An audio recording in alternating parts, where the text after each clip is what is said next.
আজি জলুঙাৰ মেকুৰী ওলালে। যোৱা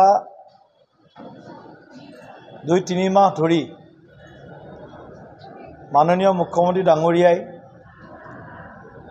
অসমৰ পৰা নিৰ্বাচিত হোৱা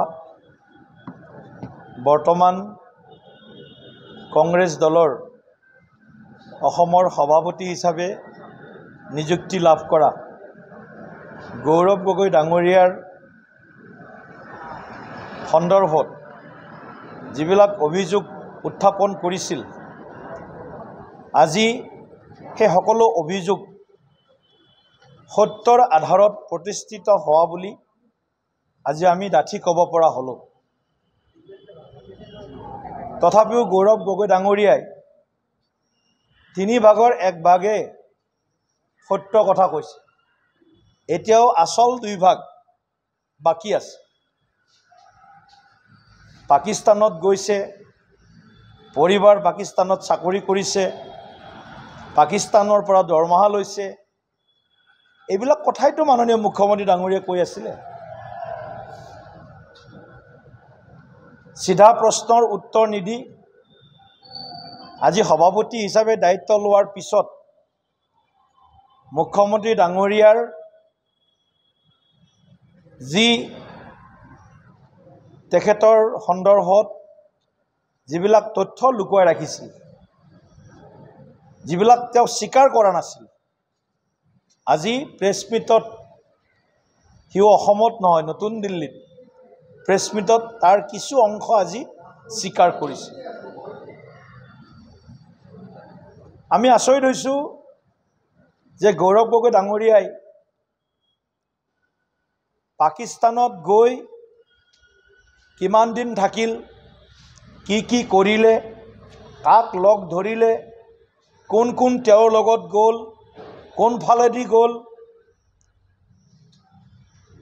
ইত্যাদি যিবিলাক কথা, সেই কথাবিলাক কিন্তু আজি কুপতি ৰাজহুৱা কৰিবৰ সাহস গোটাব পৰা নাই।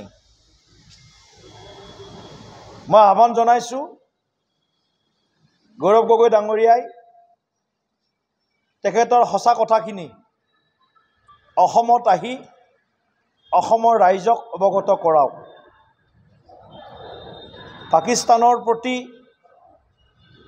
কংগ্ৰেছ দলৰ নেতা নেত্ৰীৰ মৰম, পাকিস্তানৰ প্ৰতি দৰদ নতুন কথা নহয়।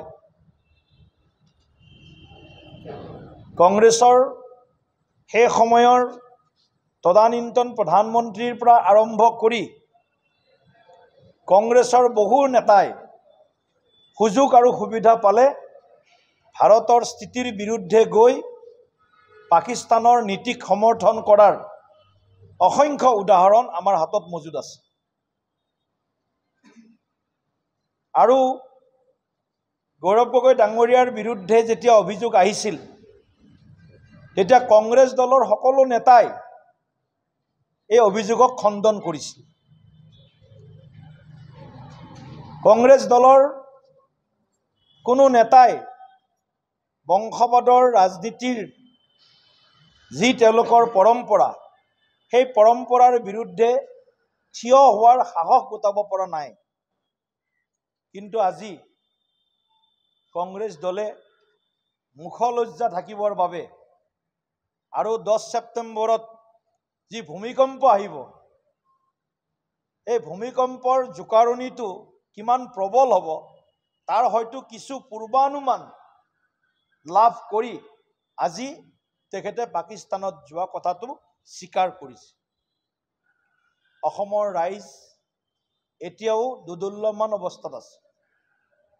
গৌৰৱ গগৈ ডাঙৰীয়াই পাকিস্তানত গৈ ভাৰতৰ স্বাৰ্থৰ হকে কোন পক্ষৰ লগত কথা পাতিলে, নে ISR আমন্ত্ৰণত গ'ল পাকিস্তানলৈকে, নে পাক সন্ত্ৰাসবাদীৰ শিবিৰসমূহ য'ত ভাৰতৰ বিৰুদ্ধে সেই শিবিৰসমূহত মৌলবাদী উগ্ৰবাদী শক্তিৰ প্ৰশিক্ষণ হয়, সেই প্ৰশিক্ষণ কেন্দ্ৰত গ'ল, নে ISR ঘাটিত গ'ল, এই কথাবিলাক কিন্তু এতিয়াও অসমৰ ৰাইজে অৱগত হোৱা নাই। আৰু এইখিনি নিশ্চিতভাৱে 10 ছেপ্টেম্বৰত ইয়াৰ দুধ কা দুধ পানী কা পানী যিটো আমি শব্দ কওঁ, 10 ছেপ্টেম্বৰত ইয়াৰ মানে গুৰিটো ওলাই পৰিব।